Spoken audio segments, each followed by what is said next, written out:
Doctor, look. Stand aside, nurse. I'm Dr. Homebrew. Stand clear.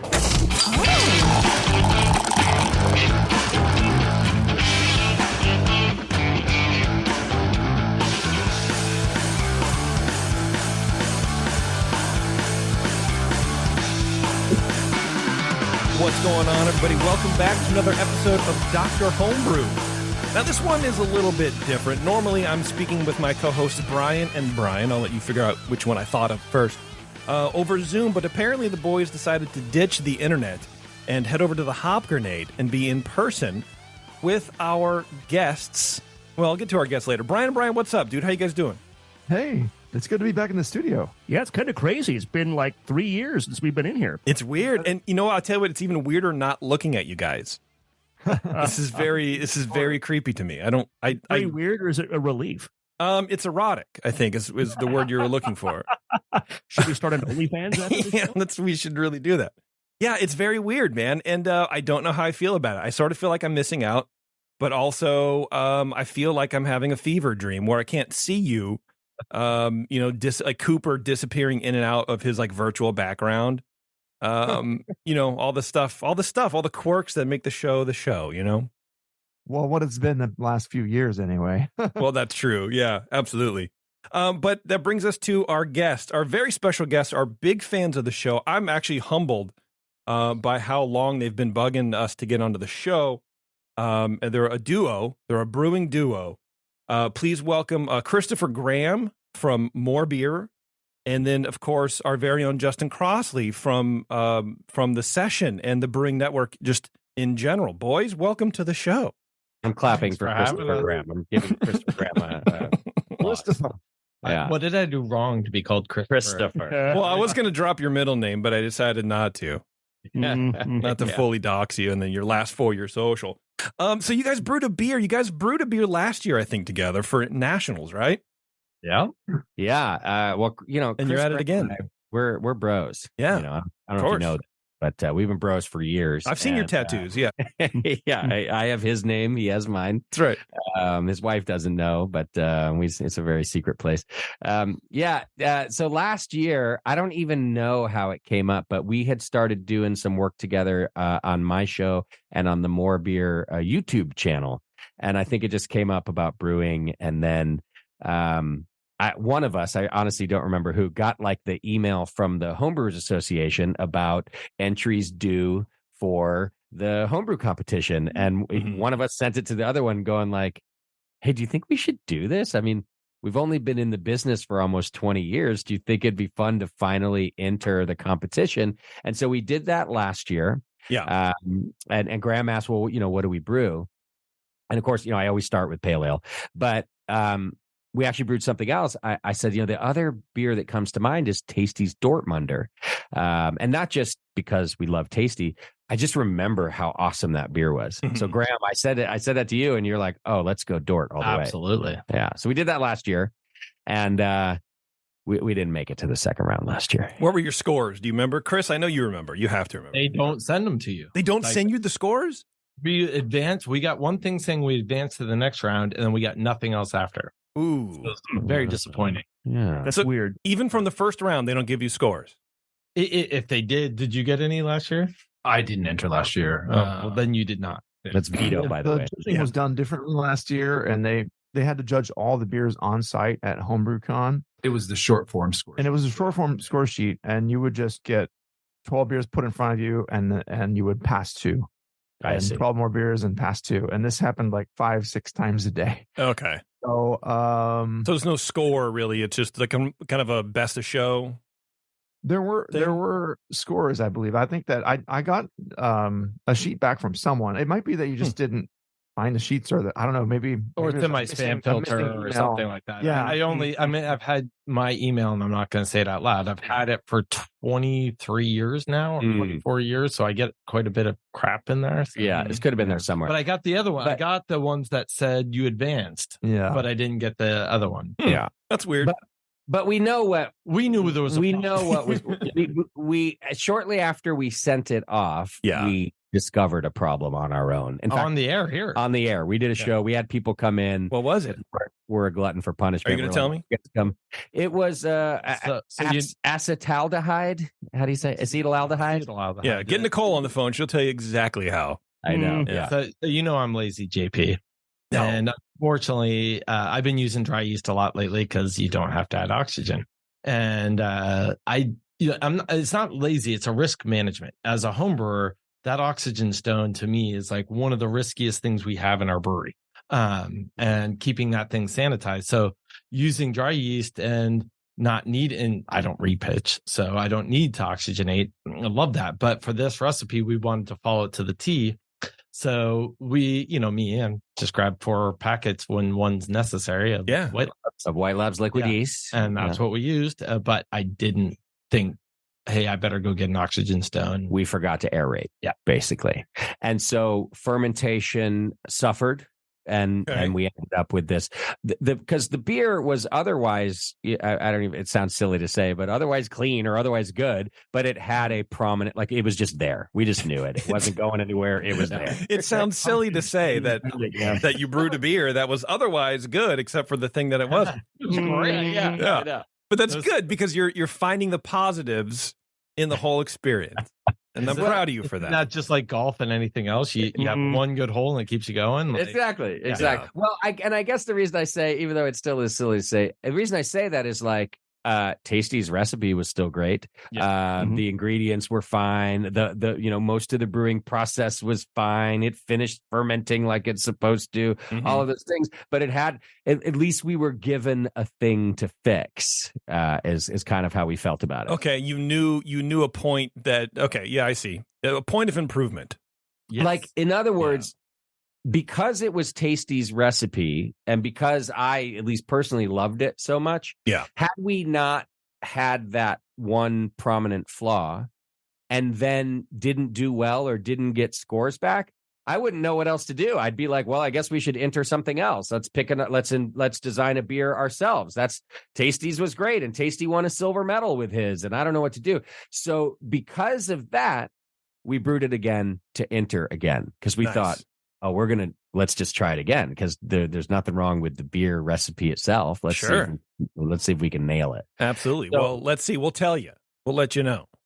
So there's that one. And then, but we brewed 2, right? I don't know which one you want to do first, but we're doing both on this same show. Yeah. We're doing the pale first. Okay. So the other one was the pale. Okay. And last year we did not enter a pale. This year, Chris was like, hey man, why don't we just enter 2? And then, the other one should be a pale ale because that's all I'd ever do, ever. And so we did a pale ale. And JP, I think you'll like this. We did it mostly based on, remember when Central Coast Pale Ale was like the double gold, Central Coast Brewing Company. Vaguely. Our friend Brendan was brewing there. And pretty much everyone in the studio just loved that beer. Vaguely, I do, yeah. But I couldn't tell you what the beer tasted like. So that brewer now has his own brewery, and I reached out to him. I said, hey, we're doing a pale ale, need some suggestions. And so we basically based it on a hybrid between that beer, which is about 5 or more years old as a pale ale recipe, a West Coast pale ale, and his newest pale ale, which he made some changes to. And so we sort of morphed them into our pale ale. So you tinkered. We tinkered and then made a what we think is a West Coast pale ale. And we have our own opinions about that one, but maybe we'll hold them until you guys do your thing. Please do that. So just to recap, you took something probably pretty good and you changed it, which makes sense to me, I guess somehow. But we'll see what happens. We'll see what happens. But we ran our changes by Brendan, by the brewer. Okay. I was going to say, we hardly changed anything. Yeah, we didn't hardly change the rest. He did. Well, I don't think we're allowed to say that. If we win or something, we're not allowed to win a medal. Then we have to list him as our brewer. Well, he had oddly specific notes. Oddly specific. It's like screenwriting, where if there's more than 40% changes, then you are a co-author of the thing, right? So right. Well, I'll give you an example. Although Chris Graham, I think, would have done this. I didn't know about it, but Chris is like, oh, yeah, I already have that at my house. There's this little ingredient that you add to help prevent hop creep. What's that thing called? ALDC. We did ALDC. Wow. That sounds like almost too close to DVDA, but ALDC. What is that? Oh, veto time. This is why I brought it up. I thought it was interesting to talk about. Vito? So it's an enzyme that produces or inhibits the creation of VDKs, which is the precursor to diacetyl. Okay. All right. Which, you get diacetyl is a problem with hop creep and hoppy beers, and we were going to dry hop the shit out of this. And so, couple little tweaks there that were recommendations from our brewer friend, but that also Chris was like, oh, yeah, I have that. Of course we're using that. So, we did things ourselves. That sounds great. I look forward to drinking it. But before we get to that, I want to thank our sponsor, 5 Star Chemicals. You go to 5 Star Chemicals right now and learn about the best way to clean and sanitize your home brewing equipment, which is, of course, with PBW, with Star San, with SaniClean if you want. There's a whole bunch of stuff over there. So go 5starchemicals.com, check them out. And while you're there, sign up for their Homebrew Club program. You get some free swag, exclusive discounts, monthly educational seminars, and even sometimes free products, which I think is pretty cool. I mean, who gives out free stuff anyway? You know what I mean? This way, you don't have to go to Costco and wait in line for someone to hand you a little bit of food like you're 5 years old again. You go to 5starchemicals.com/homebrew-club-program. You can sign up, directly right there if you already know about all the things 5 Star has on the website. But check them out. They do have a lot of, sort of how-tos and exactly why their chemicals work really well and better ways that you can utilize in your home brewery to make better beer. Because, of course, it's cleaning and sanitizing. It's not one or the other. It's both in harmony, a lot like Chris and Justin brewing, I agree with that comparison. Yeah. That's a good comparison. I think so, too. We call ourselves 6 Star, me and Chris. Oh, damn. Wow. I would have gone 4 Star, but that's me. No, we're 6 Star Brewing Company. Brewery. Oh, yes. Please open that. 6 Star Brewing. His garage. Yeah. I think it's great. Well, I'll tell you what. Let's take a break. We're going to come back and we're going to jump into this pale ale, and we'll let Brian Shaw and Brian Cooper, our resident master BJCP judges, sort of rip it apart. That way I don't have to. I can just sit and talk. I'm excited about that. Points for Grandmaster, by the way. You have enough points for Grandmaster now? We've had him for years. Oh, I thought so. Has he still? Does JP never call you Grandmaster? Just Master? Well, it started with Lee and I. The show started with Lee and I. Lee Shepard and I were both master level judges, but over the course of time, I worked my way up. Eventually, Brian too joined us here, and he's a Grandmaster as well. Mm-hmm. So I'm actually getting pretty close to Grandmaster 2. It's just a matter of adding more points. See, I forget. I'm sorry. I just focus on the master and not the grand part because I feel happy to. Well, he's getting older. I'm getting older. Yeah. Well, also it's grand master is sort of like putting a crown on a crown. It's just sort of like. Well, I was going to say something similar, JP, that I feel like Grandmaster deserves a funny hat too. So, and it's not your fault that they don't wear their Grandmaster hat. How can you remember? As a Grandmaster, I ought to have a hip hop album. Get Brian Shaw in 808 and just let him go to town, man. Yeah. All right, let's take a quick break, everybody. We'll come right back and we'll drink Chris and Justin's Pale Ale. Hang on, it's Dr. Homebrew. We'll be right back. What's up, homebrewers? Hey, let me ask you a question. You spend a lot of time making your beer taste the way you want it to, right? Some of you even send beers into Dr. Homebrew for feedback. Well, the next logical step in your creativity is to craft some labels for those beers. And there's nobody better at creative labels than Grog Tag. Their easy-to-use designs let you turn out some pretty amazing stuff like labels, bottle caps, coasters, even six-pack carriers with minimal effort on your part. They have a range of label sizes that fit any vessel you can think of. Bottles, cans, growlers, kegs. GrogTag has you covered. Head over to grogtag.com today and check out their line of amazing, fully customizable templates and get your beer looking its best. GrogTags are water-resistant, reusable, and will have your naked bottles looking great in no time. That's grogtag.com, and be sure to use code BNARMY at checkout to save 10% on your order.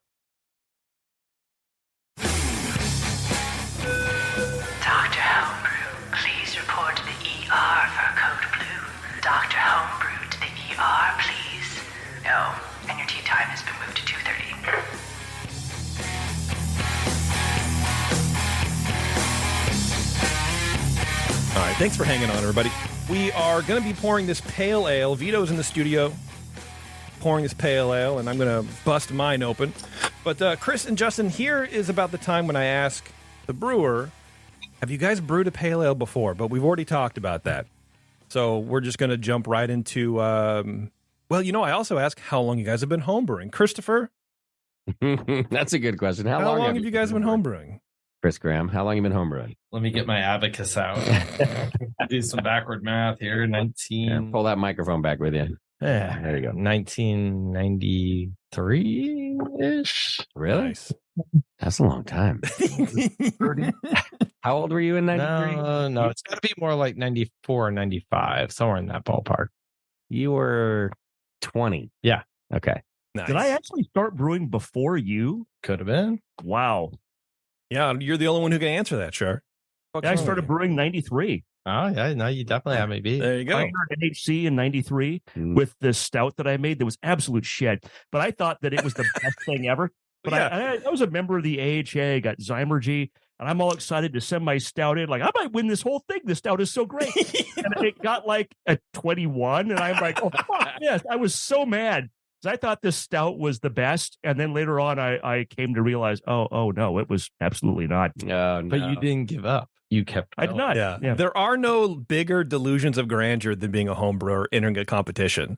Oh, You a know, brand new you're right. brewer entering a Yeah, competition. We all think that we're the best. Well, yeah, because you're like, well, there's going to be. It's almost like a band, playing a showcase in L.A. We're like, well, there's got to be big record producers here. We're going to get fucking carried away on a jet tonight. Let me tell you, boys, it's going to happen. Yeah. Sort of like that. We're like, Vinny's going to be in the audience, and he's going to, license this recipe. I agree. Sign this brewer up. He's going to be my co-head brewer at Russian River. Yeah. I tell you, I was convinced that we were going to win it all in our first year with Tasty's Dortmunder last year. I was like, you watch, it's just meant to be. And no, nothing. Yeah. Yeah. Well, I'll tell you, I opened this pale ale and it smells great. It's just in my glass, effervescing. It smells good. So I can't wait to dive into it. Brian Cooper, why don't you start us off, brother, with this pale ale, please? All right, yeah. So in the nose, first of all, appropriate size cap, fill level, etc. The fill was just a touch low, but it was okay. Average size. So in the nose, I'm getting a bright, clean, citrusy, and lightly resiny hop up front. At a medium high level, light tropical in there too. Medium high esters. It's a little fruity. Clean, lightly sweet, bready quality, supporting the pleasantly very clean ale with medium fruity esters. No DMS or diacetyl. It's just clean and pleasant and inviting in the nose. Sounds really good so far, guys. I don't know if you're hearing this, but sounds like a 50 to me. That's what he says to all the ladies. yeah. Color wise, it's a rich gold. The beer is perfectly clear. It pours a medium low white head that persists for a short while with mostly finer bubbles in there. Flavor wise, well, first you can just tell this is a cleanly fermented ale. The hops are medium high and have a nice citrus and light pine in the flavor. The water has some, I guess I could say, a little bit of an overt minerally, like a sulfatey quality to it. The bitterness is just medium, but it's kind of accented by that water quality. And I just noticed that a little bit. It's a fine point, but it's something that the way it's playing is just twisted a little bit by that, what I believe to be kind of some minerals in the water. And we'll talk about the water and how you did that later, hopefully. Definitely balanced to the hops, which stay nicely into the aftertaste. Quite dry in the finish. No off flavors noted. Just a nice, clean pale ale. Mm-hmm. Mouthfeel wise, it's got a light body with no warmth. I would say one of the things I'd say about this beer is it seems like it's been left intentionally kind of light and sessiony, even for a pale. I mean, it's not like a session IPA, even. It's just like it's got the hops of a pale ale, nice, bright, strong hops for a pale ale, and then you get to the mouthfeel, and it's not watery, but it's sessiony, kind of. It seems like the light version. Like a lot of times people twist them the other way. There's just no alcohol warmth here. It's not creamy. There's no astringency. Medium carbonation. It's actually kind of crisp and just really, refreshing.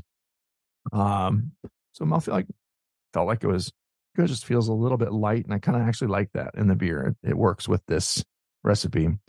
Overall, it's a very clean, light, refreshing American Pale Ale with great character for the style. I like that it's not over hopped or over alcoholed as a lot of the pale ales these days can be. They call them a pale and a half. Although I do enjoy those, you can't drink very many of them. This one you could probably drink a few and a few more and be okay.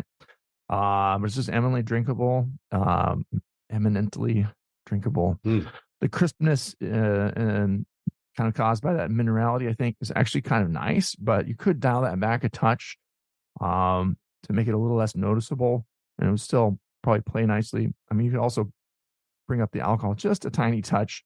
It's not to the point of seeming watery, but it is, with it being very dry and on the lighter side, it's leaning towards that end of the spectrum. But great recipe. I really like the very nice fresh hop character in this, and it's so fresh tasting. There's nothing wrong with it. I landed at a 40 on this one. Wow. Oh, yeah. Wow. All right, Shar, bring that delta down, please. All right, let's see what I can do. So, gentlemen, you may have heard this show once or twice before. There's my thing is I always ask people at the beginning, are you in a homebrew club? I mean, obviously. Yeah. Yes. The Brewlosophy Homebrew Club, of course. Several of them. I believe we entered this beer under Doe's, actually. Yeah, we're calling Doe's our home for this one. Very cool. Yeah. It's always nice to brew with other people, and it's sometimes nice to brew with yourself. Yeah. Brewed with myself. Yeah, that's a very odd way to put it. Is that? If you brewing myself, it's fine. Exactly. I'm going to shift over just a Fellas, who's up brewing with themselves? Right here next to me. So I really liked this pale ale also. I thought it was really well done. I've got two in front of me. One I poured about 3 hours ago to judge, and one is freshly open.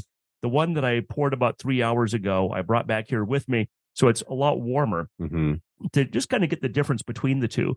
And frankly, they're very similar in most ways, even after 3 hours, which is a great sign that there's no off flavors or off aromas in there. If something was there, it would come out by now. Aroma, I got an intense grapefruit aroma, the fruit, not the pith, and also kind of a medium amount of guava. This is a good example. We've talked about this a lot on the show recently about the shape of glassware. I noticed I've got the older one in a 16-ounce tulip. The one that's freshly opened is in, what are these, Dustin? Like a 3-ounce, 4-ounce little tulip? 5-ounce tulip. 5-ounce tulip. Yeah. And at home, I was using a 2017 Winter Brews Fest, like one of those Nonic shaped glasses. Yeah. And I got a lot more guava at home in that glass than I do in either of these, which is fascinating. And I can't imagine why that is. Other than glassware. Yeah, other than glassware. I mean, there's nothing around me at home that was smelling like guavas. I didn't have guava juice or anything crazy around me. It might have been your lip balm. Fascinating. Yeah, it's probably the lip balm, the my foundation, stuff like that. Yeah. So it's a very fruity, new school, some kind of moderately old school grapefruity hops, some new school guava-ish tropical character that I get from this. Very low malt aroma. It's definitely hop forward. I love the intensity of the aroma. It might be a little out of balance for the style as far as what the guidelines say for a pale ale versus an IPA. So give it 8 out of 12 for aroma. Appearance 3 out of 3. This is crystal clear. And actually, all three of all three glasses of this that I've had have been totally crystal clear. It's not that didn't get lucky with one. That's something that was consistent across all of them. Head is moderately sized and persistent. Ivory in color. Beer's pale gold. Flavor was more balanced than the aroma to me. Initially, I got medium base malt and high grapefruit flavor. As it's warmed up, I get just a hint of caramel malt. Not a big amount. And I was wondering when I first opened this up and judged it if there was any caramel malt. And I'm more confident in a guess that I'm getting just a very, very tiny hint of that. That's giving a little more perception of body as it warms up. This is why you're Grand Poobah. I moved up from Grand Certified. Yeah. So that's a good thing. Bitterness comes up to balance, kind of mid-palate, but kind of late in mid-palate. Toward the finish, it's long and balanced between the malt and the bitterness. Very well attenuated, 16 out of 20. Mouthfeel 5 out of 5. Get medium body, medium carbonation, very slight warming. It's always kind of hard to tell, that I talk myself into it being slightly warming. This was the second one I judged at home. And that's always difficult when you're judging 2 or 3 or more. Is it cumulative or is it coming from the beer? I got maybe a very slight warming from this. Much more perky than creamy. No astringency, 5 out of 5. Overall impression was an 8 for a total score of 40. And Whoa. Cooper and I did not coordinate this. Oh, yeah. We both independently arrived at 40 here. That. Yeah, so 40 is excellent. That's definitely in the excellent range. Yeah. A very flavorful and aromatic beer that I really like. I would pay money for this. Wow. Well, you have to, actually. That's the funny thing about it. That'll be $50. Yeah. Yeah. Nothing's for free, baby. Oh, yeah. Every time we score over a 40, we owe the brewer like $50. Oh, So send your entries to Brian at thebrewingnetwork.com. The aroma might be a little closer to an IPA than a pale ale. Mm-hmm. But it's always hard when you're brewing these for competition. You don't want to be too low because you'll get blown out by everyone else in the category. You don't want to go too high because you'll get that comment from people like, oh, it's more like an IPA than a pale ale.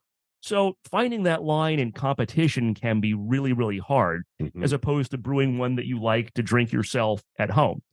From a standpoint of whatever, if I were just drinking this myself, I would leave it alone and I would just drink this until the keg was gone. Yeah, because it's really good.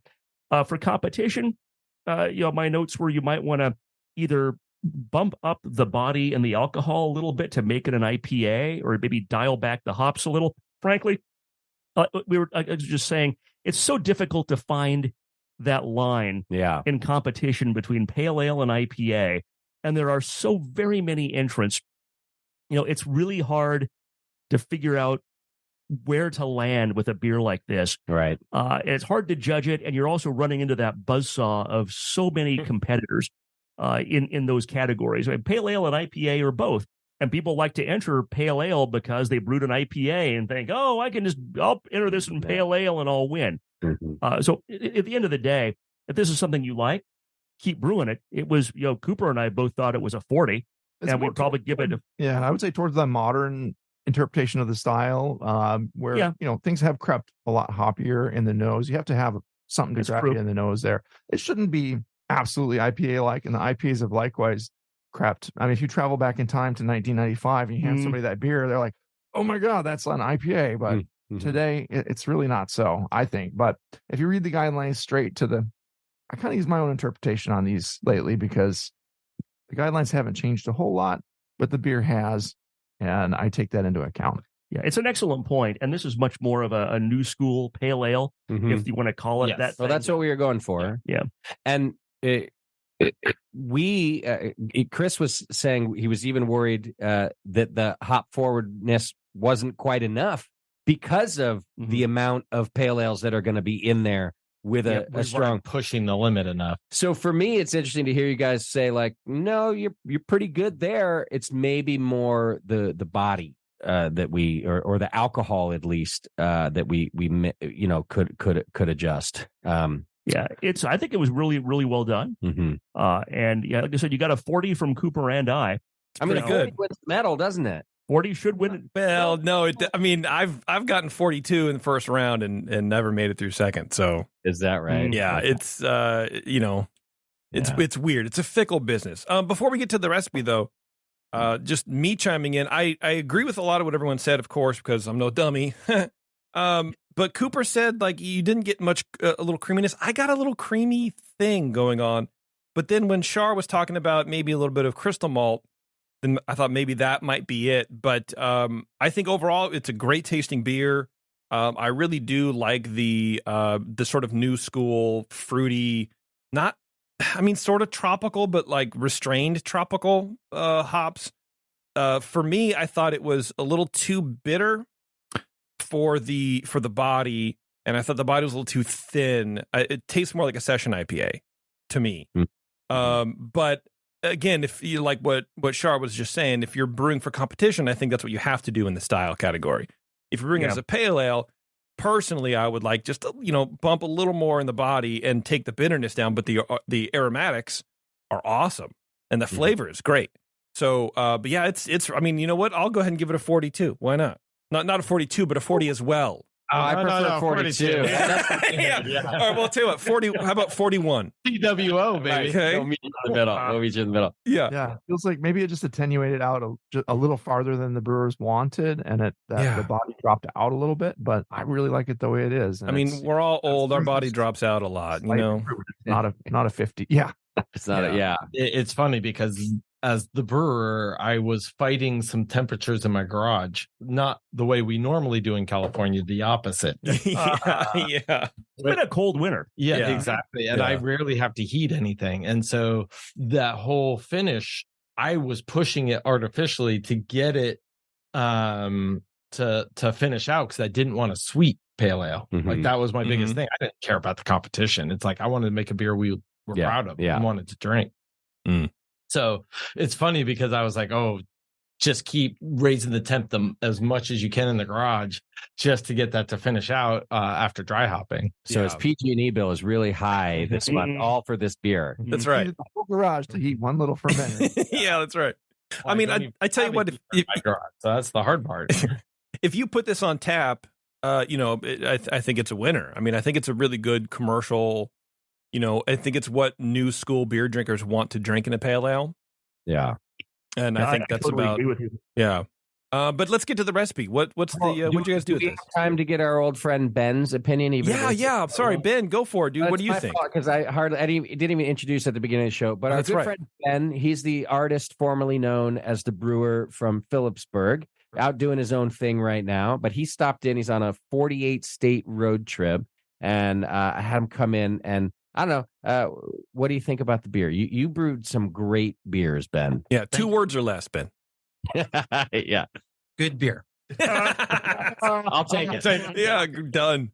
Yeah. No, I'm obviously I can't disagree with what anybody else has said previously, but yes, my first impressions were really the aroma is wonderful.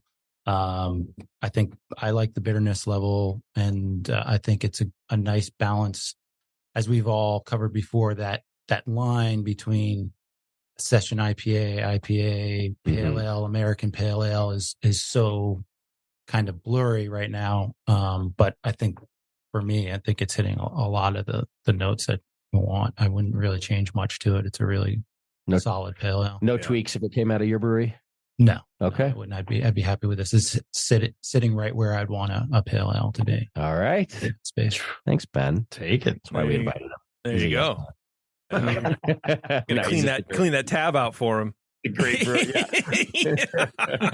It's all wiped out. Yeah. That name off flavor here. Yeah. Yeah. Give us the recipe, boys. Let's dig into the recipe a little bit.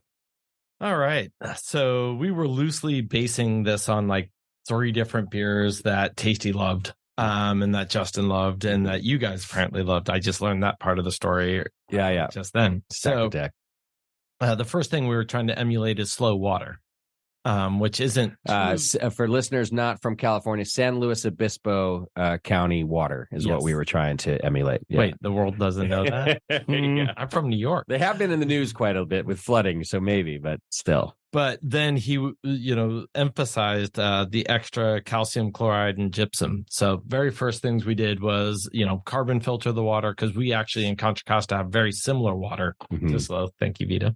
And then I think I actually did like a few gallons of RO blended back with the city water that's carbonate or carbon filtered. And then we added the 3 grams of calcium chloride and 3 grams of gypsum for the mash. And then the recipe itself in the mash was 11 pounds of Brice Turo, 12 ounces of Carafoam, 8 ounces of Vienna, 2 ounces of acidulated malt, and 2 ounces of caramalt. Yes, caramalt. Oh, you called it, man. And our brewer friend said, like, look, this part's important. And he has tweaked that over the years. And so we stuck with that. That's not something we really messed with. We were like, yeah, if he's saying that's important, it sounds important. Yeah, just a little bit. I mean, 2 ounces, it's not a lot in what, a 5-gallon batch, Chris? Yep. That's not a lot, but it does give a flavor contribution. Mhm. And this is not like you might brew a pale ale or an IPA in the 90s, where you might toss a couple of pounds of that stuff. Where you really get that oxidated kind of cardboard. Yeah. It really promotes that cardboard oxidation, which is not good. A little bit like this really provides an interesting complexity that you're kind of you have to go looking for it a little bit, but that little bit of complexity really, I think, is really welcome, and it drives this closer to a 40-point beer than a 35. Nice. Yeah, it's not what I call just straight base malt out of the way, and pale ales in general are so dry usually that it's just like there's no malt there almost. This one, in the nose you get it too, like a nice little bready quality. Like if I'd let it warm up, I'd probably get that caramel too. But kudos to Brian for catching that. Mm-hmm. We mashed at 155. Very important step, which I don't normally ever mash that high. And that was one of his big key things too. And we had 2 extra thermometers just to make sure we were actually holding it. We held it there, so it was great. Mm-hmm. Brewzilla for the win. Like more higher body, right? You're going to have more body than even at like 152. You're going to get less body than driving it up to 155 ish. That's where we kept it. What else? Hops, lots of them, tons of them. Noted. 0.25 ounce of Mosaic at first wort. Yeah. So then we don't add any until the 10 minutes left in the boil, half ounce of Mosaic. Then hop stand or Whirlpool, we added 1 ounce of Mosaic, 1 ounce of Simcoe, then dry hopped for precisely 3 days. Precisely 3 days. Not 3.5, not 2.5, with 3 ounces each of Mosaic and Simcoe, which is where you're obviously getting most of that pickup from. Right. And that's what I was saying. I was fighting my temperatures because usually, cooling's the hard part. So on my conical at home, we're jacketed. It's awesome. But I don't actually have a heater on there because who the hell needs that in California? Right. Until this winter. Yeah. And so, I finished the primary fermentation and I dry hop it and I'm like, oh crap, it's 52 degrees in here. And like trying to keep it warm, rouse the hops up a little bit. And I think we roused it enough to get the flavor complexity. I was a little worried that the last little bits of malt would not linger or be too much, but turns out that's not a problem. Right. Well, and to me, and I'm glad that you brought it up, JP, because I'm surprised that there's a nice firm bitterness. Because if you back up to the beginning of that hop edition, there's virtually 0 IBUs at the beginning of this thing. Like I don't know what it came out with on of Mosaic. Yeah, at Whirlpool base, or sorry, at First Wort. Justin was laughing. He's like, "That's it." I was like, "That's just a token amount, like 3 pellets or 4 pellets." Yeah. But there is still a nice bitterness, I think. And JP, you mentioned it. You even said, "Wow, it's almost maybe slightly too bitter." I think you said. And I was only surprised to hear that because there's just nothing in the boil until the end. Yeah, I think that's what the first person that I always think about who started to do that was Jamil. Throwing everything at the end, it still gives you, you need to use more hops, but it still gives you IBUs.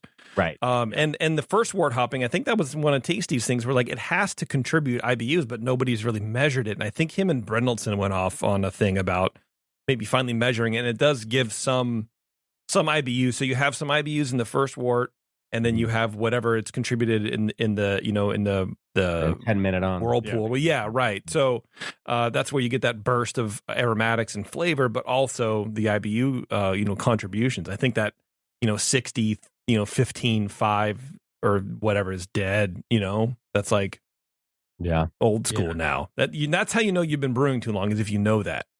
Yeah, no, I agree that moving hops further back into the boil has been kind of a game changer in that you are picking up a lot more IBUs than you think. What you read originally in all your books before. Sure. And I know Ben Edmonds at Breakside has been looking at that a little bit, and I forget what the numbers were, but they were getting pretty significant extraction of IBUs from their, late editions and their whirlpool editions. And Right. yeah, especially in pale ales, I think at Phillipsburg, I did that a little bit, is just have a little bit of addition at the boil and then maybe a 10-minute and then throw a bunch into the hop back, and still get that bitterness that you want, especially if you're doing like a pale ale or a lighter beer. Sure. And also taking a lot of that crystal malt out of those recipes gives space for that bitterness to come through. Yeah, you get at least a perception of bitterness, and it's it's subtle, and people seem to people prefer them a little softer now, and it's softer as well. But the minerality kind of gave it a little edge too. I wondered if you did a whirlpool on this or anything else special. Yeah, we did a whirlpool. Now, when you're using these little all-in-ones, it's not a whirlpool like we would traditionally expect a big hop cone, because the damn thing has a concave bottom with a center outlet. So it's like you whirlpool, but it all goes out anyway. I was really interested that you could get these flavors out of Mosaic and Simcoe, right? Because Mosaic I always think of as being, blueberry. Simcoe, I think of the classic cat pea, kind of a little more. That's the early when Simcoe was first introduced. Early, yeah. But the kind of grapefruit and tropical fruit was not something I really expected to come out of this. And that was really kind of a revelation to me. And I really appreciate getting to taste this. We did use the ALDC both at pitching the yeast and at dry hopping, just as a side note. And we used Cali yeast. Just prevent that hop creep. Yeah. We were, when we were talking with our brewer friend, the suggestions were, it was always Mosaic. And then the suggestion to choose between Citra and Simcoe, and Chris chose Simcoe, and I'm glad he did, because I do like Citra, but I think Simcoe is more complex, and I used to dislike it a lot. I was the one on the show all the time calling it cat pea. I've since changed. My palate has changed. The hop has changed. I don't know what. I now just enjoy cat pea. I mean, you grow up. Yeah, welcome. Yeah. You like coffee? You like coffee now? Yeah. You're a cat pea, damn it. I'm glad that we chose Simcoe, because to me, I think it's a great combo, Mosaic and Simcoe in this beer. I'm pretty stoked on it. Yeah, but I believe with Citra, it would have twisted a lot more tropical, and it would have been that real, bright, more modern IPA. This has at least a hint of that classic throwback style, and it's like, that has the resininess, and the pininess is coming from that Simcoe for sure. Yeah, because you can sort of stretch it and think Cascade adjacent. You think of that hop flavor in a Sierra Nevada, for example. It's sort of earthy, but not really. You can find that in the background, and I think what I like about this beer the most is it's the two hops, but it's layered in such a way that you get a little bit from each, a little bit different thing from each addition, each use of it. And been around so long now that it is a classic hop, right? I mean, yeah, I guess, yeah. Everything old is new. Yeah, but anyway, that's what I was tasting. I was like, well, it is sort of like Cascade remnant a little bit in that earthy groundedness. And it's not so new school. We're like, oh, this is, a guava plantation or whatever that smells like. Yeah. Well, what I heard is that we're on our way to the podium at That's NXT. right. Yeah. That's what I heard. I hope that happens for you. I have low expectation. Justin's has big ones. Right. This is why I've spent most of my life disappointed. That they're going to say, you've gone on to round 2, and I'm going to be like, fuck, we got to breathe. We got to do it again. Who's going to wear the tasty costume if you go up to the podium? I'm happy to do it. All right. I'm so happy to do it. All right. Yeah. Well, this is the point. I didn't say name it Gary Glass is my hero. Like very much IPA. Yeah. Man, I'm so disappointed that naming scheme never was wasted on beers that never made it. There anymore. Right. Well, that's true. Right. That's true. Did you guys biofine this, or how'd you clarify it? Because the clarity is beautiful. Beautiful. Wow. Kick tab, Carrageen in the boil. That's all we did. The other beer. Oh, I thought you did find it in the keg. The other one I had to quite a bit. Got it. Okay, not this one. Yeah. So yeah. We just we remembered the Irish moss. in the Irish moss. We don't use whatever, Irish work moss. block, That's way whatever. better. Yeah. Yeah. Justin plugged into AOL online to look up Irish moss. You had to go somewhere Yeah. to find a fish bladder. I you know, ran around in himself. circles with the carboy. That's our centrifuge. That's right. Running and Yeah. doing laps around Flo- the pool. floored it and just cranked the wheel to the left and just sat hanging onto there. the neck of that carboy and spinning around. really Yeah. fast. Uh, This is the point of the show where we ask if you guys have any questions, but we sort of BS'd our way through all the different things that you could do, and how you did it and whatever. So if there's any I have questions one on either side, yeah. And it's just because there's a couple notes, and my answer already, Chris, is I'm afraid to mess with it because this is a good score. But that being said, if this passed the first round and we have to do it again, what is maybe the one thing you would have us change? Because the couple things I heard was maybe up the alcohol a little bit, or up the malt a little bit. The base. Well, that's if you were going to enter it as an IPA, and I would try to maybe keep this in the pale ale category. That's where we want it. Yeah. I would lighten up the gypsum just a tiny bit. Okay. To get rid of that minerality you were talking about. Mhm. What about hops? I would drop the dry hops to minimum 2 and 2 instead of 3 and 3. I like them where they are. It does need to stand out. Yeah. Okay. You could Doesn't understand. Yeah. Yeah. subtly drop them back. It's not. I mean, it is getting towards IPA like, but that's just where they are now. Right. What was your final gravity on this? Yes. Done. Didn't take a reading. It was actually I did, and it was 10-12. Okay. Wow. Okay. 10-12. That does not drink like a 10-12 beer. than I would have expected. What, yeah. what did you drink it as? That's what I'm curious. 10-8. I thought it was. Oh, yeah. that dry. Okay. Yeah. Because when I was fighting that temperature, I took a reading and it was 10-14. I'm like, I gotta go further than this, and got it to 10-12. And I'm like, and that was the whole thing. You got to get it off this hops in 3 days. Yeah. What did it start at? 10 something. It's like 100. 10-100. You sound like my daughter counting. And 99. Yeah. Let me put my glasses on. Oh, wow. That's how you know you've made it. 10:54. 10:54. Wow. Okay. All right. Like some of the perception of dryness could be coming from the minerals in there, just having slightly higher minerals that were noticeable to me. I think the bitterness. And the bitterness was good to me. I didn't get high bitterness. The minerals accent the bitterness that is there. Yeah. Yeah. That's yeah. Chris, that's a change I like because it's simple, right? Like to me, I feel like we try to do exactly what we did because I also think it we have came to out hold hands great. again like we that? do have to everything. Exactly. Okay. I haven't washed my clothes yet that I wore that day. And just a little gypsum tweak like that to me feels like very manageable, right? But we just replicate everything else, including the temperature of your garage. I don't know how we're going to do that closer to June, but we got to figure it out. Well, there you go. I'm excited. Thank Sounds you, good. guys. Yeah, of course. Let's take a break. We're going to come back and we'll drink the Dort. What do you think? That sounds good to me because I'm even more excited about that one. So we'll see what's up. Hell yeah. All right, everyone, hang on. We'll be right back. It's Dr. Homebrew. Don't go anywhere.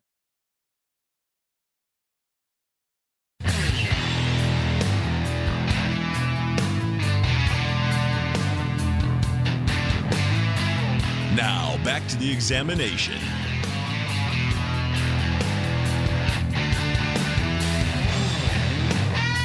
All right, thanks for hanging on, everybody. We are back here with our second beer of the night, a Dortmunder Export, I believe. Are there different styles, Cooper, between Dortmunder and Dortmunder Export, or are they just like the same thing? We're calling this a German Helles export beer because that's what the category is. German Helles Export beer. Justin, Did you check that box, Chris, when you Import, export. yeah. 5C. do you like this beer even more now, Justin, because it's Helles? Yes, I really do. All right. Although, actually, I do think that's a good question you asked, JP, because last year when we brewed it, Of course it is. I was like, I wanted to be able to talk about the style. And when I looked it up, back in the day, there was a difference between a Dortmunder and a Dortmunder Export, right? Nice. Coop? I don't recall that. So back in the day, When you were young. no, it was No, kidding. the category one in 2008. It went, it was light lagers. It was light American lager, standard American lager, premium American lager. Then I went to Munich Helles and Dortmunder Export. Okay. And then you'd had category 2 with the German and Bohemian Pilsner and Classic American. But yeah. But now it's all lumped together. So in other words, a straight like Munich Helles is going to be in the same category as us with this? I think it's just probably naming cleanup on their part. Like maybe in Germany they don't call it Dortmunder Export, but they decided to come up with a name, and things just got a lot more regional, and they, maybe they brew it in more places than just there. But I don't know. I'm not too up on that. Sorry. A Munich Helles is a 4A, so that falls so it's a different category. Pale malty European beer. But yeah, this is one of the kind of head scratching renaming of some of the categories, because everyone is so used to Dortmunder Export, and that's not a category now.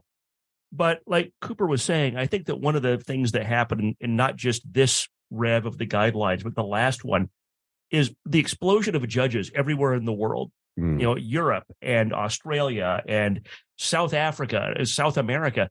We're getting some styles, not only some new styles in the guidelines, but I think we're getting more input from people that live in the areas where these styles all came from. Whoa, that sounds woke to me, Shar. Come on. What the hell's going on? It's pretty woke, I guess. Yeah. But I guess we're used to just Americans categories. We have to categorize what we get, but what we get from Europe is not always real fresh.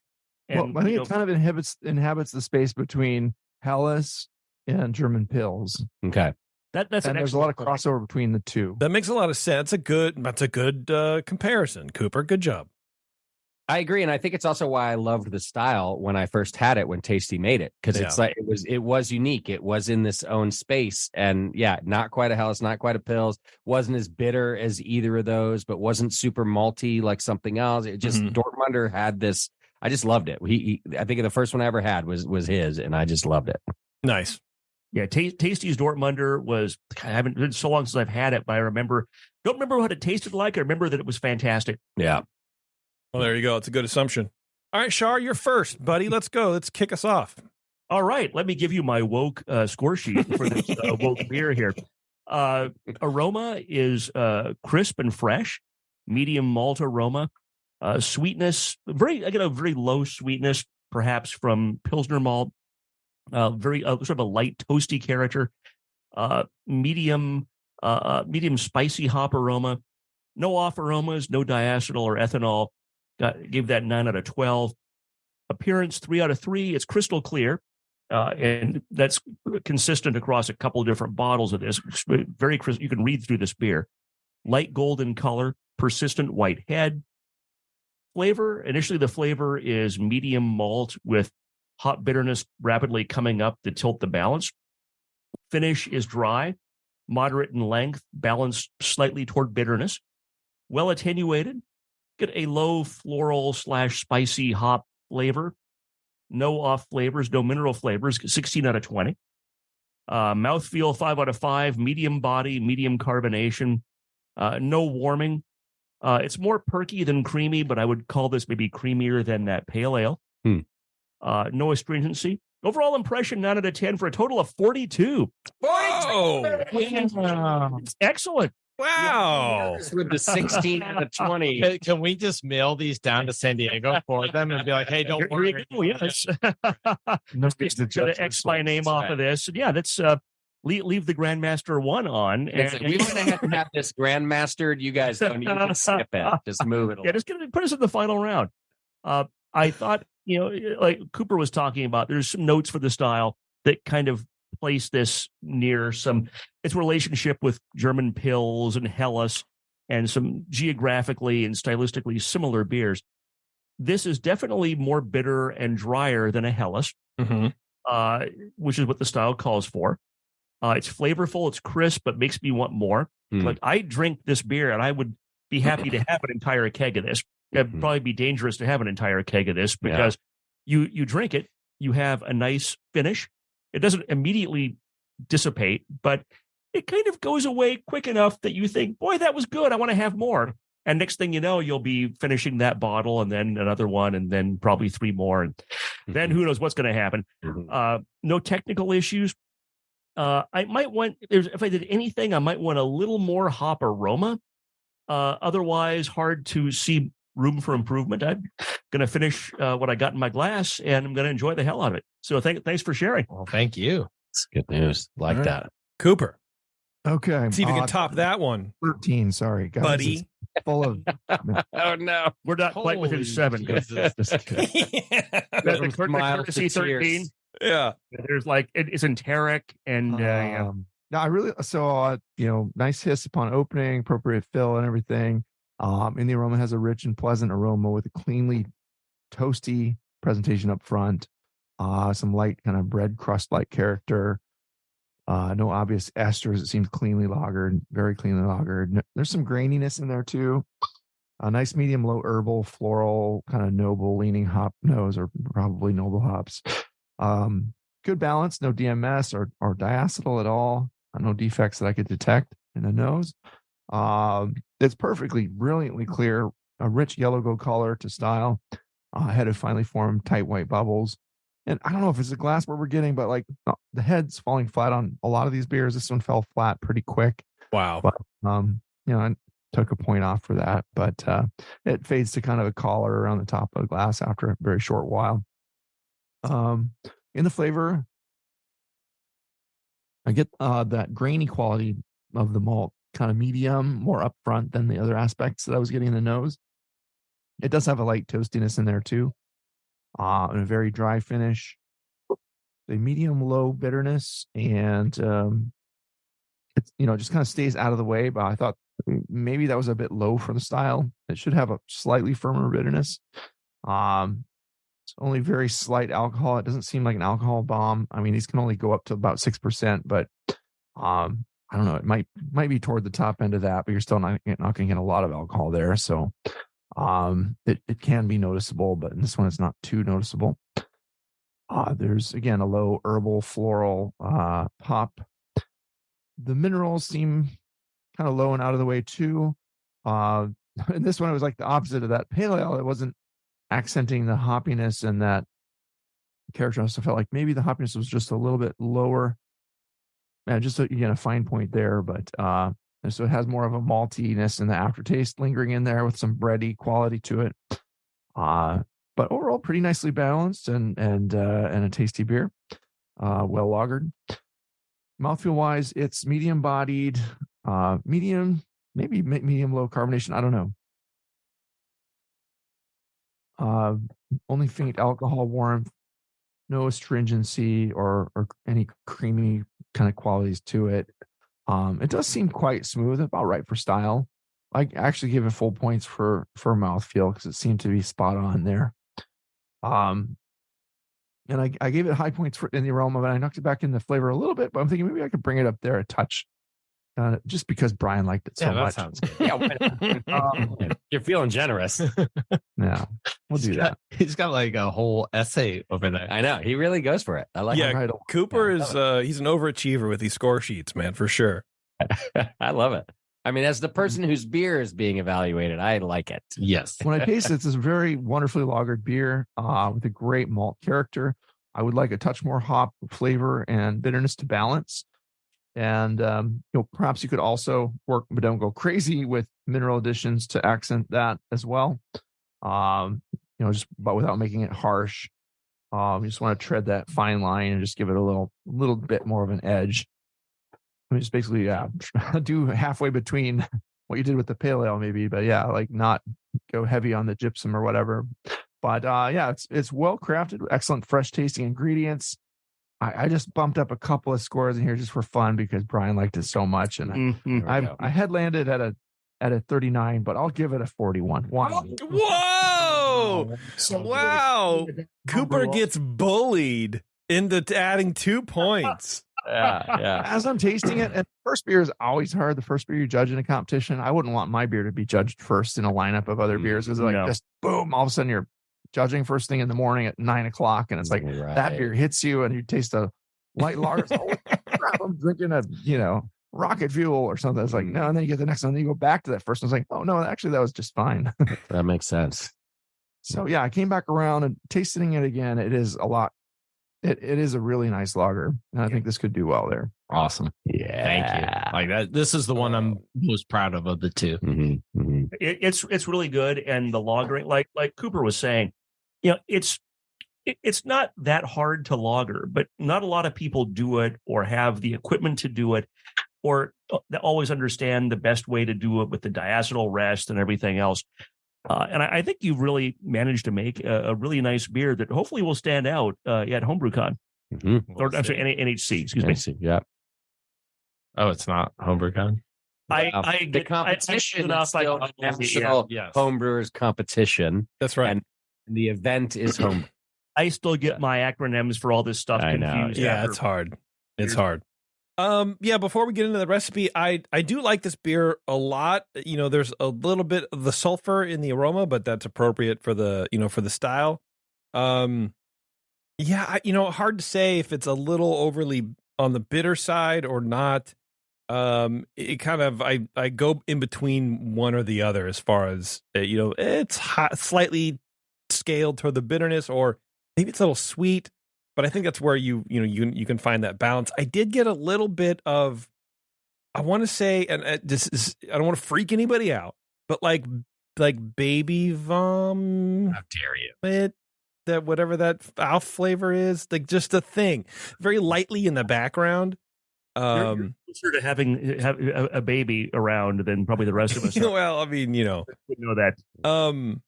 But I might also be tricking myself into it.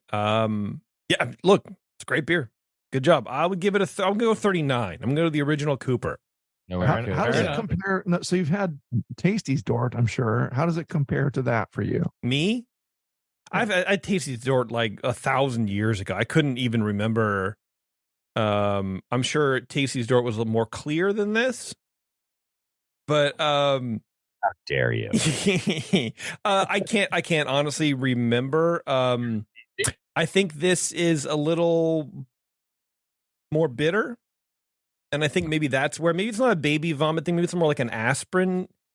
There's a thing. There's a harshness on the back end. And I wonder if it's just too much bitterness. I can't remember to be fair. I'm just more curious than anything else. Yeah. Like, do you pick up any kind of, like, do you find this more clear or less clear than the pale ale? Oh, you know what? I don't know. Let's see. I got a little bit left. Let me pour it, and we'll find out. Well, while you're drinking that, I do get a little bit more clear. Yeah, so his is clear. Yeah, okay. But the minerality, I get something kind of in there that I thought he said. Yeah, I know. But I think it was a joke. It's clear. Yeah, it's clear. Yeah. Even though you weren't asking me, I do have an answer about how I remember it to Tasties. And actually, Brian, you helped me remember it. The words you use, I wrote them down. That toasty bready. Yeah. That's actually what I remember about Tasties. And it, like I said, it was my first Dortmunder. And so when I had it, I was like, oh man, what's that thing that makes this different? And now I specifically remember it's a little bit toasty and a little bit more bready than the other beers. And this has that. The yeasty. Yeah. I do think, and without getting to the recipe yet, though, I do also like your input about maybe a little more hop presence, because I'm also remembering it had toasty bready. That's what stood out to me, Tasties. But it also had like a strong, noble hop presence, like all good German lagers should. And I do think ours is lacking a little bit of noble hop presence. Yeah, it shouldn't be hopped up like a Pilsner, like a Czech Pils or something, but it should have a kind of an even balance between the malt and the hops. And it's not quite there, but it's... What do you think? Like maybe up at like 15%, 10%, 20%?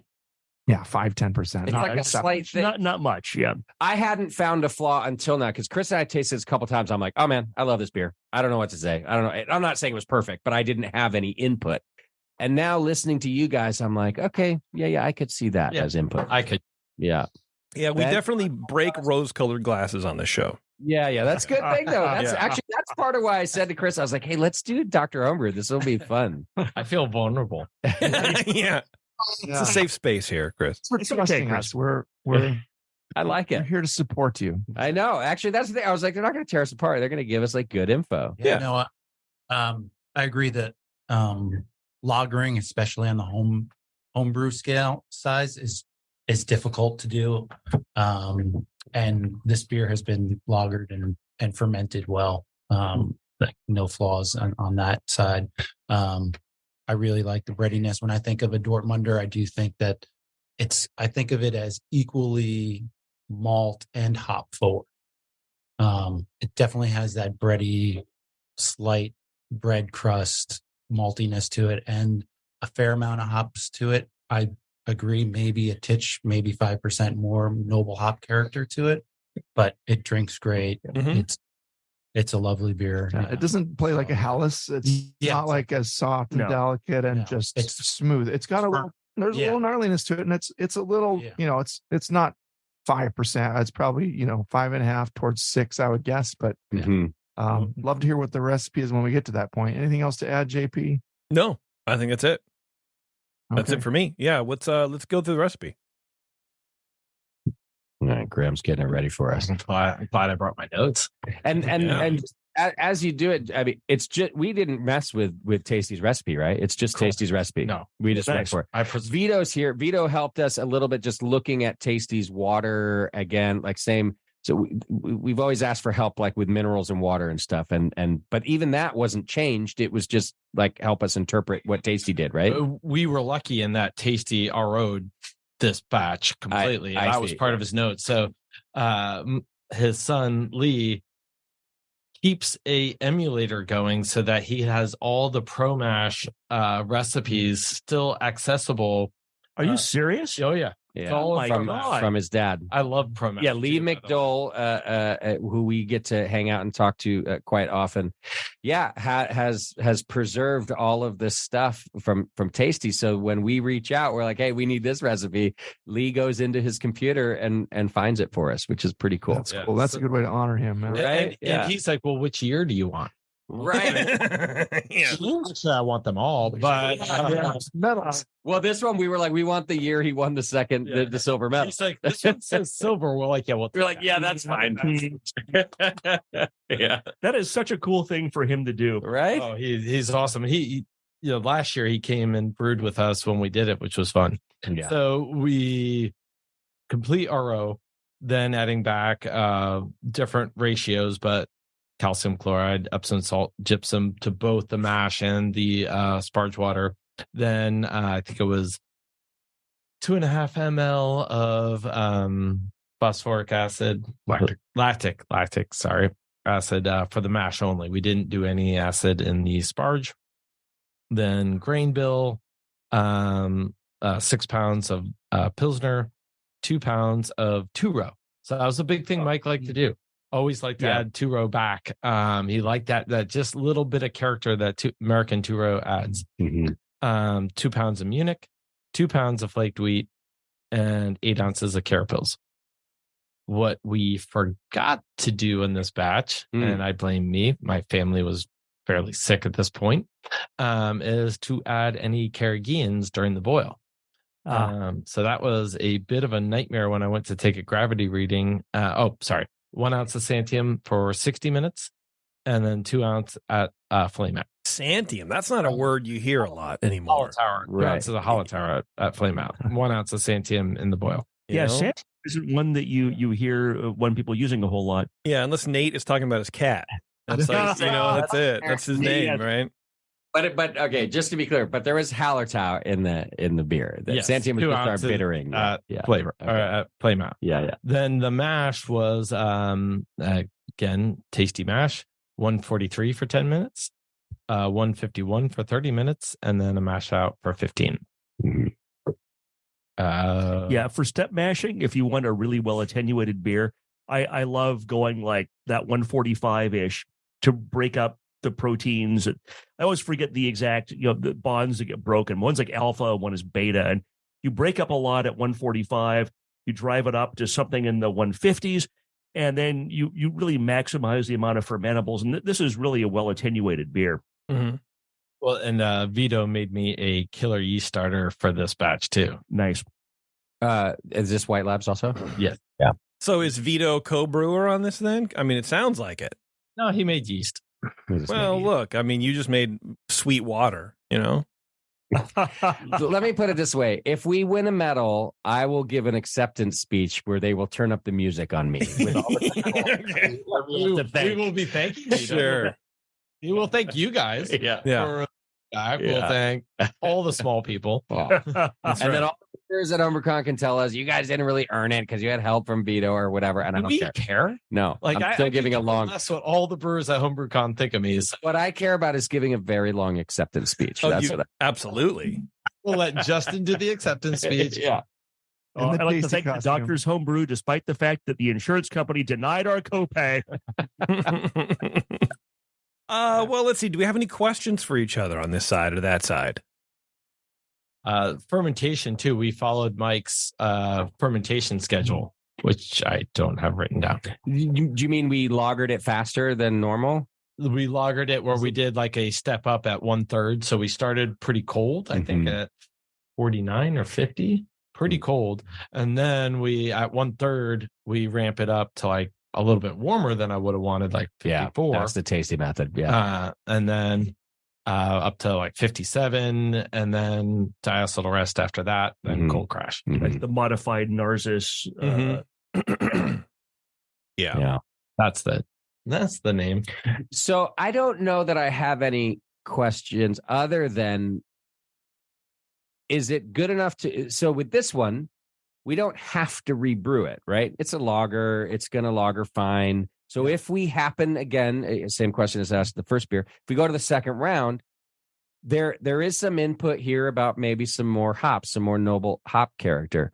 Do we mess with that and brew it again, or do we just go ahead and let this rise? We probably need to brew it now if you want to brew it. Well, and I'm even asking just for the sake of knowing, because Chris Graham and I'm lazier than Chris is. So we're probably not brewing again either way. But I'm saying, if it was your beer, would you go, I better fix this, or let's let it ride? I would let it ride. A little extra lagering isn't going to hurt it. Just in the keg. Yeah. I agree with that. I would fix it. Except for 3 bottles. So oh God. Bottle for the. Yeah, I got one. I stole all your beer. Wait, do you have 3 at your house though? Yes. Okay. Oh God. Perfect. Otherwise, shit. Are you storing them cold? Yes. Okay, good. I got an extra one if you want. Yeah, I would fix it. I would try brew it again.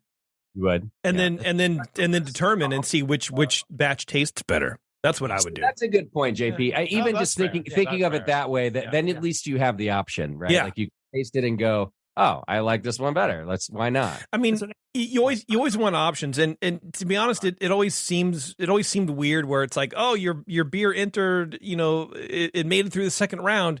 Now do it again, and then we'll judge it. But it's not the same beer, and so it honestly, it already sort of seemed like not cheatery, but just not the same. So why not? I mean, why not give yourself that edge, and then you can compare it. I'll save this other one that I stole from Chris. And if you can taste it if you want, and then whatever. But when a category like Hefeweizens or whatever in the finals, you can definitely tell the ones that were rebrewed versus not in those categories. Really? Because it's just like, oh my God, here's a really old stale Weizen, and here's a nice fresh. Here's a really old stale Weizen. You stand in the category. Lagers, there's not as much of a difference. You couldn't tell in the lager category who did it or not. I'm sure they're all good at that point. Right. But the worst case, if you brewed it again, is you have a keg that will be similar in quality. That's right. Drink. You'll enjoy. Yeah. And maybe you like it a little bit less than this, then you drink it and it's still fine. Well, if you like it better, then you send it in. You're right. And that's really all about time. And we don't have, it really is. We don't have the time, so it's not going to happen. We're sending it either way. I wanted to know still though, from a hypothetical standpoint, but the answer to me is I'm satisfied with the answer. It's that, well, the beer is going to be fine. Whatever you tweak is not going to make it go further is sort of what I heard. So I'm fine. So we don't have the time. It doesn't matter. It is a crapshoot. Yeah. There's no guaranteed if you do this, it will advance or not. Well, the pale ale we will have to. I mean, we have 3 bottles, but that won't stand up long enough. No, we got to redo that. Yeah. Okay, so I'll drink that one. We have time on, don't we? Yes. Yeah, that will do. Cool. Anything else? Anything else we can help you with? Are you boys satisfied, satiated with your knowledge?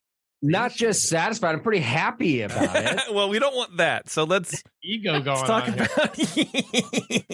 I've been because again, when I brought this up, like let's do the show, it was because I'm impatient and I wanted a preview of what our score, what our judging might look, and Sure. and really, I'd rather be let down now. And so now I'm not let down. I get to keep my hopes up. Let's do this game as a sponsor of this show. What should we deduct what they really scored us at to where it really is? So I think a 33 to a 35 might be the real score that we should be getting. Yeah. I don't know. They're grand super dupers. I feel like their scores matter. I'm an extra 4.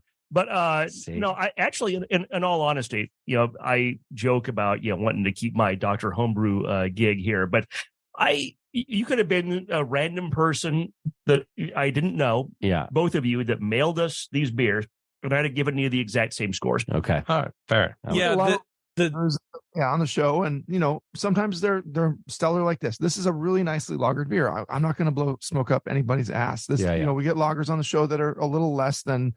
They have a little more sulfur, a little more, this one's just like the lagering. You can tell you really paid attention to the process and got it right. I did. You're right. I really did. He was over at my house every day. There is a delta on, on where things are if you're in person versus when you're on the phone. The original Gravity was like 10-100. Like, I really attention to everything on this one. Probably the fourth day of Justin watching you sleep. It's probably kind of creepy. What was the ABV on this one? I want to say it's probably like 5, upper 5s maybe. I'm believe guessing. So. Yeah, that's 5.9. Right. No, I don't think it was that high. 5.4. 5. Yeah. Oh, 5.4. Okay, sounds good. The only other question I have is who in this room and on Zoom is going to HomebrewCon? Is going to be there for all of this? Cooper, I'll be there. Yep. Shar, are you going to make it this year? Not this year. I'm going to CBC, though. So if you're going, I'll see you in Nashville. I'll see you in Nashville. That's great. Graham, you're going. That'll be fun, too, but we're also going to San Diego. Okay, yeah. Vito, you're going to go to San Diego? Yep, be there. Okay. Ben? You're not really a home brewer anymore. You're a pro now. You don't have to go to that shit anymore. Just do that road trip and turn south. Disqualified. It'll be the second lap coming through. Yeah. Go up to Nashville, and I'll see you there if you're going to go to CBC. Yeah. And JP, no HomebrewCon for you? No, man. I almost wore a mask for this show. You kidding me? So many people in the room. Yeah. Not in. Yeah. No, I'm going to miss it. But, one day, maybe it'll happen again. We'll see. How do you do Disneyland? I don't. He does it. I don't think. Haven't been. Yeah. Which is weird because I have a fucking show, an entire network all about. I haven't been. So it's hard to do shows now. We're like, oh, what do we do? I don't know. I don't know what to talk about. Talk about how you miss it. Well, yeah, something like that. Yeah, I haven't been. Myself then with handcuffs, and we're gonna drag his ass to Disneyland. There we go. And HomebrewCon. We're making one trip out. You'll get COVID on the way. It's extra masks. It'll be fun. Yeah. Here, I'll drop this on your show, JP. I did convince Beardy to come to HomebrewCon with us. Nice. So now I need to rethink going to HomebrewCon. Yeah. Yes, you do. And we didn't. I swear my daughter has something going on that week or something, which is why I'm not. Whatever. Going. She's going to be around for years. It's fine. She will, but And then Coop, because I have Beardy and a little bit of help, it's I'm more inclined to figure out if we can do some shows from HomebrewCon too. So we get to stack that deck in our. I love that. Figure something out. Yeah. So Sounds anyway, great. I'm just asking everybody because I'm excited to go back. I'm excited it's back in San Diego. I think it's going to be a lot of fun. And anyway, sounds great. Giving away a lot of shit. Love that. We already are announcing like the biggest giveaway we've done. I think really that we're launching soon. So okay, I'm gonna invite. You're going to be barley wine elevator vertical too. But yeah. Oh God, here we go. Giving away lots of that too. I love all of it. If you want to be stared at in an elevator by a bunch of drunk guys, go to the Town and Country Suites or whatever the fuck it's called. You just hang out in the elevator. You start on the first floor with a new vintage of barley wine. Here we go.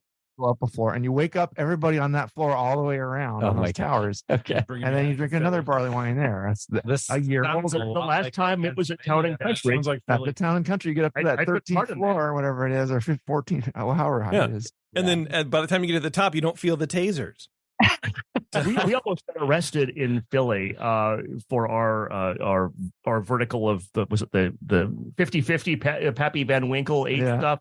We almost got arrested. Wow. We kind of commandeered a room to have like this tasting. Yeah. And it was in the convention center, not the hotel. And we kept telling the security kept coming around. It's over. You got to go. So no, we belong here. We belong here. And then when the actual police came, oh no, it was we're in the hotel, right? No, you're in the convention center. Like, move for everyone, but like the cops actually showed up. Right. So yeah, we moved like. Good thing you're a lawyer. 200 feet. Oh God, it was good thing I can. Kind of lawyer has no idea what room he's in. I know. Oh no, we just figured we could talk our way into staying for another half an hour and wrapping it up. Yeah, that sounds like me on the beer cruise that we did, where I was like read the instructions wrong. I'm like, no, we don't have to get out of here till 9. And like, get the fuck off the ship. And then you reread the instructions, like, oh yeah, you're actually right, and we were just being dicks for no reason. Yeah, that's why we never got invited back. That's the one reason. Yeah, I'm sure. Anyway, that's sounds like that's about it. If you guys are going to HomebrewCon, don't forget to stop by the 5-star booth and thank them very much for supporting this show. We really appreciate it, and they would appreciate hearing from you. And apparently it sounds like stop by the More Beer booth because they're going to give away a ton of shit. That's the word on the street, not my words. I don't know where I heard that from, but they're giving away a lot of stuff, so that sounds like a lot of fun. If you want to be on the show, email Brian at thebrewingnetwork.com. He will get you on the list. He will get you on the schedule. Maybe we'll do some Slack channels with you or get you on the Jira sheet or I don't know, whatever. I'm learning all these terms. And we'll get you booked on the show and you send us some beers and you two can have such a good time like we just did. Love you too. Yeah. That would be great. So we don't have to have Justin and Chris back on again next month. Yeah, when they rebrew the beer. with our exact same beers. Yeah. Actually, it would be good. Maybe you don't need to be on, but if we can get a sample of your rebrew pale ale, that'd be cool. Because we do like that. We have a lot of people who rebrew beers based on our feedback for some reason, and then send it back in so we can have them back on the show. We don't need to interview you, but it'd be interesting to drink and see.